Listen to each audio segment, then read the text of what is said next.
What's going on, everyone? Welcome back to another episode of Overconfident and Underprepared, aka Burly Fishing.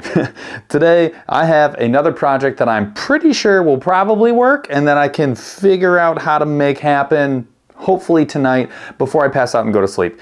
It's another late night. As you can see, there are shadows everywhere because I got like every single light in the room on. But I have a cool project, one that's kind of been in the works for a little while, and honestly, I just got sick of looking at all the stuff laying around, and now I'm gonna knock this one out. Today we're gonna be making some glow-in-the-dark topwater baits. DIY topwater baits. Find me the channel that's doing that. Please don't. If someone's doing it, I'm gonna be super sad. But seriously, I'm really excited to do this project. We talked about it on the podcast a few different times. So this idea started with Christian Bacasa, who was on the BurlyFishing podcast. By the way, if you haven't already, smash the like button, ring the notification bell so you can see when we post the next video, and please hit the subscribe button. And on top of all of that, go check out the BurlyFishing podcast or come right back here, YouTube, Thursdays, 8 p.m. Eastern. We host a live podcast / live stream every single Thursday night at 8 p.m. Eastern. It is a ton of fun. We have people from all over the fishing industry, from all walks of life, and we have a lot of fun, and we chat with you guys. So please come check that out. If you had done so a few weeks ago, maybe a month or so ago, you would have been able to meet and or participate in a conversation with Christian Bacasa from the Fly Fishing Insider podcast. We had a ton of fun with him, but we walked away with a pro tip, like a cool idea, something that we wanted to try. And that was, he was taking like glow pigment, mixing it with like a resin, and then he was dipping Velcro. Strips of Velcro in it and then putting them in, like using that and making like, I think topwater baits or flies, I can't remember. It was an absolutely genius idea. I was a huge fan. And then as I wrote down like his whole process and I was gonna like mimic the exact same thing. And then I kind of thought, you know what, I'm gonna put my own spin on it. I hate to do someone else's idea entirely. And I came up with my own way to do it. So that's what we're gonna do here today. That's the genesis of that idea. Let's get into like the maybe how, and then the maybe we'll see how it turns out. Because like I said, this is an episode, a very specific segment of Burly Fishing. I think we need to just go ahead and call Overconfident, Underprepared. So what did I get? Where's all the stuff coming from? What are we doing here? All right, so I think like the basis of everything, let's start with this. Glow in the dark pigment. Powder. It's pretty cool looking. There's a crap ton of colors. Look at all those different colors. I'm gonna try and get like one of everything. I'm just gonna mess around with it. I don't actually care about the colors, but I would like to like try them all. Here, I'll show you what they look like. So you get like these powders. They look like that. What is this one? Green grass? Grass green? Glow in the dark powder. There you go. There's a bunch of these. There's like 10 of them. And then you get like this UV, hold on. Then you get this like UV flashlight, and you're supposed to like, this is how you charge up the old glow. Now, how am I gonna turn the powder into like a paintable thing? Well, I'm gonna use this. This is Bob Smith Industries Incorporated epoxy. Working time is 30 minutes on this. This is the slow cure. I'm gonna read the directions probably before I do this, but it's a two-part epoxy. So you mix, some of this and some of that, and then you get another liquid that once it cures is like a, really indestructible, ultra clear epoxy. I found that, the pigment I found on Amazon, it wasn't that hard to find. It's made for like parties and stuff, I guess. I don't know. And it literally says perfect for epoxy resin is like the very first sentence. So good on me. This epoxy, the two-part, I actually got from Debo's Fishing. I asked the guy who paints baits for, essentially, hobby is not really the right word, as a passion project, and then sells them. So like that's the guy you want to be asking. So he put me in that direction. The glow powder was like 20 bucks, or I think it was 15 bucks on Amazon. Came with that little flashlight and everything. This was about 20 bucks. So I'm already way in the hole. Now next I had to, figure out what bait to buy. To be honest, I just wanted the most generic topwater bait. I didn't want to get something super crazy. So I went with like a spook style, ultra clear bait. These were, I got 20 for $21 on, again, Amazon. It's just like amazing. Amazon's incredible. No hooks though. You'll notice there's no hooks. So I got to add my own hooks. Sad for me, not a big deal. I have hooks. There's dozens right here. So have a bunch of hooks, not worried about that. But this is a great bait, right? Walking bait. You can walk it a lot of different ways. You can fish a lot of ways. It's got the noise element in there. So and I wanted them clear. That was actually kind of what led me to this. We were gonna do the whole strip idea, and then I thought, well, I can just, you know, like paint the actual bait. And then I was like, well, what kind of bait? Like, I don't know how good the glow's gonna be. Like, is it gonna put off a lot? And then I was like, well, if the blank was clear, there's gonna be some like reflection, right? You know, and so I just thought painting a clear blank just made a ton of sense. So even if I screw this up and don't do a great job, as long as there's some glow, like I should still be really good here. I'm not worried about only painting the bottom or something like that. Like as long as the whole thing's glowing, like having it be clear works to my advantage. 20 of these, 20 bucks, got a bunch of those. What else do I have here? I got this weird contraption. Look at this completely insane Dr. Octopus, you know, looking thing. This is called Helping Hands. This was $20 on Amazon. I think this is for like soldering, you know, fine detail soldering, like chips of something, like computer chips, like, you know, making the matrix in your basement. I don't know. This plate's pretty heavy. It's got these little footsies here on the bottom. So you can set it down and whatnot, and then these things move around however you want. So I should be able to paint 2 of these at one time, like have one maybe down here, have one up here, spin it around, I don't know, but I can do 2 at a time. So the idea from this came from Debo as well. So thanks Debo for basically doing this entire project. That was clutch, 20 bucks, Amazon. Thanks again. I have some tape. I have a whole bunch of solo cups. This is what I'm gonna mix the epoxy in and then mix with the powder. And then I've got these wonderful little kind of artsy paintbrushes. These are Target, what is this? Mondo Llama. I have no idea what that means, that sounds weird. And then I cut a whole bunch of these pieces of just like light gauge wire. After I paint these, I have to like pick them up and then dry them. So what I'm gonna do is I'm gonna make some hooks. So like before I actually start painting, I'm gonna go ahead and do this like so, and then I'm gonna make a hook on this side. So like that. Oh, I'm gonna get closer. There's a bench in front of me. So just like that. And then that way I'll clamp it like this. I'll paint the whole thing, I'll unclip it. I'll be able to hold it from here. And then I took a cardboard box, like a taller cardboard box, like an Amazon box. Everything is Amazon. I don't know what to tell you. They rule the world. And then I'm just gonna hang them on these strings that I cut. So I thought that was like kind of clever, like a good way of like in my office for no reason doing this indoors because it's got to be like 70 degrees for this stuff to cure overnight. So I'm just gonna hang them on those strings. Hopefully I can do, my goal is to do 6 and like a minimum. If I can do 10, that'd be great. We'll see how patient I am. I'm not very patient right now, but I did do like 20 of these little strips or whatever. So I don't know, I gotta make some hooks. So that's like my whole plan. I really hope they glow like crazy. Either way, I think it'll be a fun video and it's a good excuse to go night fishing. So without further ado, I'm gonna move the camera. You're gonna see probably just my belly and all of this stuff, hopefully up close and personal. So let's get the camera moved and let's like start doing actual project stuff. So right now I'm just making my hooks. Just like that, a bunch of these. I don't need you anymore, you can go away. So here's my little cuppy cup. That's what that's gonna look like. Just something simple to hold some resin.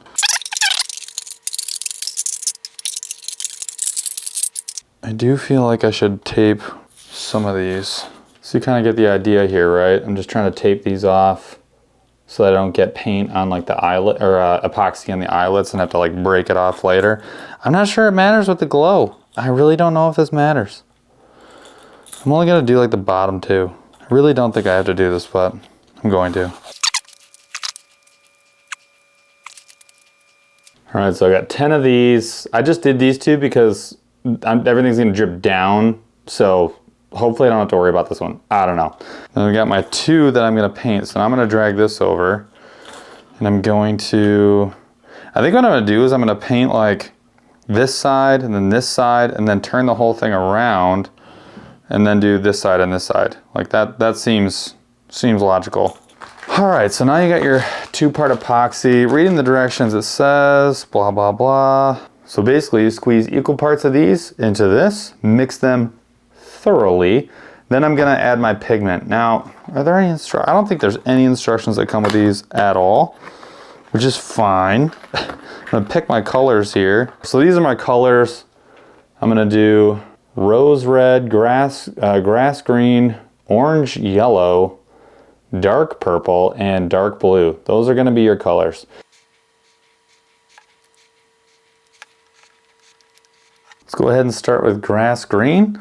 I'm just gonna put what I think is probably way too much in here. There's my mixture, half of each resin, a bunch of green. No idea how this is gonna turn out at all. All right, I got 30 minutes working time on this bad boy. So let's get to painting. All right, batch number 1 is done. That took like 2 minutes. Honestly, incredibly fast. So I'm just gonna take the finished product and I'm gonna hang it up.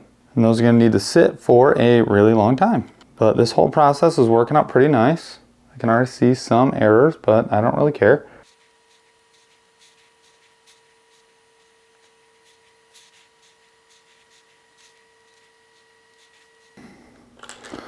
Okay, that is the last batch. All right, so the baits are done. I made them, they're complete. They turned out way better than I thought they would. They look really good. I'm gonna show you them in a second.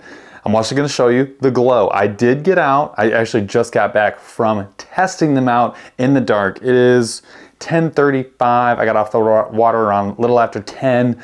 I wish I would have waited till like midnight to get like the absolutely full effect. The glow was way better than I thought it was. I'll give you a breakdown of that, and I'm gonna cut in the footage. I'll cut in the footage of me night fishing these right now. All right, y'all, I'm out here at the lake. We're gonna give the glow-in-the-dark baits their first test. I got about the simplest setup. It's raining here a little bit, and it's threatening to rain a lot more. It's like, what time is it? 0 dark, it's 9 p.m. We're probably gonna get dark here in the next 45 minutes or so, half hour. I'm really excited to try this out, and I'm really excited to show you how these turned out. Check that out. How sick is that? I've got some light on it. I did bring the light to charge this bad boy, so I'll show you what that looks like. All right, so here's the light. It's a UV light, shines this blue light, and I'm basically charged this up. I'll show you what it looks like back in the office when it's glowing. I'll turn the lights out when I get home, and I'll give you a rundown on how this test goes, but I just want to see if I can catch some fish on it. And really the most important thing for me is I want to see we're like right next to the road. Another car, come on. So the real test is gonna be to see if I can see it at night, if it's glowing enough. I don't think it's gonna be like a tracer round that you're gonna see from like a mile away. I just wanna make sure though, that when I cast it out, I can see where it is, I can see how I'm retrieving, and I can see when I get a blow up. I know I'll be able to hear it, but on top of that, I really wanna get to see it a little bit. So I'm gonna see how this goes. Oh, got a hit. That was so sick. My adrenaline just kicked in like none other.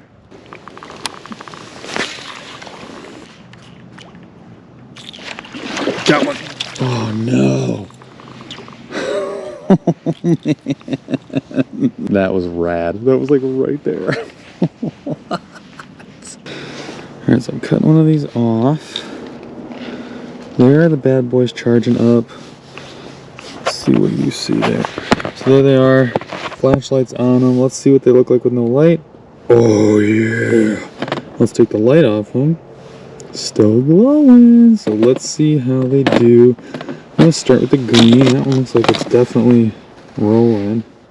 All right, moment of truth. Let's see how it glows. Someone just turned a big light on. That's gonna throw me off for sure. But let's see how this looks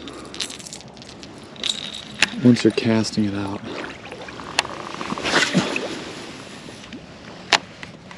All right, so I can definitely see it. Oh, when it's moving, I can absolutely see it. Oh my God, it works. I can see. I'm probably casting 40 yards and I can see it. And it's not even that dark. There's like a ton of light pollution out here. I can absolutely see this thing. I cannot believe this worked. All right, so I want to show you first how these actually turned out. in the daylight. This is a terrible one to grab. Hold on. There's like no contrast at all. Here's a blue one that I did. Check that out. Still pretty translucent. The acrylic turned out, or the epoxy actually turned out pretty darn good. It definitely dripped. It definitely dripped on some of these, but overall pretty smooth. It cured, I would say, a little bit tacky. I mean, I layered it on. I mean, it was way more than you would use for like a finished bait. So it is a little tacky. And it's been like 3 days. So for what it's worth, not a perfect finish. But again, I don't really care that much. I just want it to glow and I want it to fish how it's supposed to fish. And that's exactly how it did. So can I show you guys how they turned out with the glowing? Like I have 2 lights on, well 3. I'm gonna turn all 3 lights off and I'll get you an up close on how they're glowing just in the office right now. All right, let's get this light off. Bam. All right, check it out. So I've got the UV light shining on them right now, charging them up. That's what they look like when they're glowing. How insane is that? Totally freaking nuts. You can tell right where the UV light was shining, they're glowing way more. So the charge really does make a huge difference. Getting the UV charge on that UV dust makes a massive difference. But what? You gotta be out of your mind. Look at that. It's insane. I absolutely love it. So I'm gonna let these keep charging up a bit. But golly, like, dude, get out of here. They're so heckin' cool. Check that out. Bonkers. Absolutely bonkers. These things are insane. So that's what these things look like. Glowing. Just kind of mind-boggling, actually, how well they're glowing, how well it turned out. Super impressed with it. Honestly, really easy. I did 20 of them in like an hour, maybe an hour and a half, with like virtually no effort, not a lot of mess, and really not a lot of stuff. So not so bad. You guys saw me making them. You saw me fishing them. Here's how I kind of envision it, and here's sort of the result. So first, like the actual like production, the making of the bait, how it went, what I would change. I definitely need to tweak a couple of things to figure out how I can make the glow last longer, and if I can make it even more bright. Overall, it worked really well, but I would like it to be a little bit brighter, and I would like it to last a little bit longer. I think like it probably lasted 30 minutes before the charge started to wear off and really started to sort of fade to the point where it wasn't doing what I wanted to do. So you get like 20, 30 minutes. And then what else in production? I think in production, like in making them, I think the hang method was very good. The helping hands, the little Dr. Octopus, little grippy arms, those things worked phenomenally well, made it super easy. Little disposable cheap paintbrushes worked really well. The epoxy turned out really good. I would need to find a way maybe to do, I would like to try doing less and see if it still glows a ton. By less, I mean like less epoxy. I really layered it on. I mean, I lathered it on because I just assumed if I put more on, it would glow more. That wasn't necessarily the case. I started with thinner layers and made them thicker as I went. The thin layers seemed to glow just as much as the thicker layers. So I might try and put less on. It'll be a little less tacky, maybe last a little longer. I would recommend trying that. So I got to tweak that. How much like of the glow dust to put in? Again, I kind of thought like more dust would be more glowing. I'm gonna need to test it out a little bit, but overall, I don't know if there's that much of a difference. So another something else to mess with. As far as the actual fishing, yes, I could see pretty far. It wasn't like a tracer round where I could like follow my cast all the way, but once it plopped in the water, I absolutely could see where it landed. When you're working the bait and you can watch it swish back and forth, that was incredibly cool, and that was kind of the biggest benefit. It made follow-up casts easier. It made knowing like your distances a lot easier. It made detecting strikes pretty easy. I didn't catch any fish, but I did have some strikes, and that sort of helped me see those strikes in the water instead of just listening for them. So I kind of had something to watch, and that cut down that split second of like, oh, maybe something, just hit my bait. And again, the major drawback, I think the thing you would want to work on is, obviously I want it to be as bright as possible. I want it to be like, like a beacon of light out in the middle of nowhere. It definitely was probably like a 7 out of 10. So it was still pretty darn bright, but brighter would always be better. The brighter the better. So if you guys know of a way I can make these glow more, let me know. I'm willing to try it or anything. I would also recommend finding a way to charge a couple while you're not using them, because again, 20-30 minutes it starts wearing out. I'd want to swap out the baits so that I can, you know, maybe have 2 or 3 charging, swap one out, and then I'm always getting like the highest level of glow. It doesn't take that long to charge, 5 minutes, maybe 10 at the most, and it's kind of like glowing, ready to rock, you know, like alien blood or whatever. Like that's what it's doing. So not that long, 5-10 minutes, which is perfect because that means you can have 2 charged, ready to rock, fish one for 20-30 minutes, swap them out, solid system. So that was the other thing. Overall, really impressed with how this project turned out. Can't believe it turned out as good as it did. And I'm gonna have to try some other baits. If you guys have ideas of other baits that we should try or other ways that we can make this work even better, please let us know. Again, I cannot take full credit for this idea. Christian Bacasa from the Fly Fishing Insider podcast really put us onto this during our podcast when we kind of went back and forth and swapped. He was a guest on ours, we were a guest on his. He gave us the idea on our podcast and I was like, genius. I will say I modified a few things and it worked out pretty good, but overall that was where the idea came from, the real inspiration. So kudos to him, and please go check out his podcast or our episode on his podcast, or our episode with him as a guest on our podcast. Go check that one out as well. Cool dude, genius ideas left and right, and an unbelievably inspiring story. Definitely recommend checking that one out. Again, thank you guys so much for checking out this video. Thank you for subscribing, smashing the like button, and ringing the notification bell so you can see when we post the next video. And please leave some comments down below. Let us know what we should do next. If there's bait companies you want us to check out, if there's any type of fishing videos you want to see, or if you want to see us have something else glow in the dark, let us know what it should be. Also, check out the BurlyFishing podcast Thursdays, 8 p.m. Eastern. As I already said, we have awesome guests like Christian and others, and we talk to you in chat. It is a heckin' good time, and we would love to see you there. And maybe we'll see you at night with some glow-in-the-dark baits, catching top water fish on that dark water.